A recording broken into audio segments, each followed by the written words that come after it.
আচ্ছা, এই টাইমটাতে ৩০ গ্রাউন্ড কে কে গেছেন বলেন তো? রিসেন্টলি ২-৩ দিনের ভিতরে।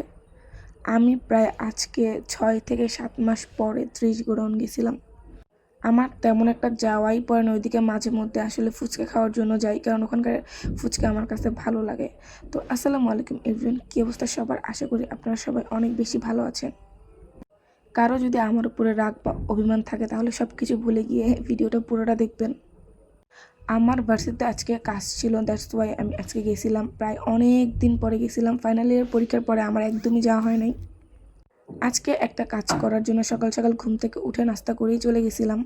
তো গিয়ে আমি নিজের কাজটা কমপ্লিট করলাম। তারপরে আমার হাজব্যান্ড সহ আমরা পুরা ক্যাম্পাসটা ঘুরছি, ফুচকা খাইছি। তো তারপরে আমরা চলে গেছিলাম ৩০ গোডাউন। আসলে আজকে ওয়েদারটা খুব সুন্দর ছিল, আকাশে মেঘ ছিল, এই জন্য ভাবলাম ওখান থেকে ঘুরে আসি। অ্যান্ড যাইতে যাইতে দেখি ভাই রোদ উঠে গেছে। আমরা যখন গেছি তখন অলমোস্ট ১টা বাজে। আমি ভাবছি আসলে তখন কোনো মানুষ থাকবে না, কিন্তু গিয়ে দেখি যে মানুষ ছিল। আর ওই টাইমটাতে সচরাচর মানুষ থাকে না, সন্ধ্যার পরে অথবা বিকালের দিকে মানুষ থাকে, বাট আজকে গিয়ে দেখি অনেক মানুষ ছিল।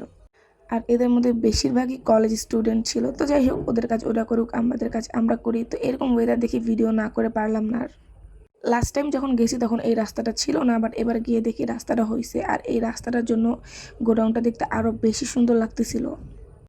তো রিসেন্টলি যারা যারা যান নাই অবশ্যই যাবেন আর অবশ্যই ঘুরে আসবেন। Thanks for watching.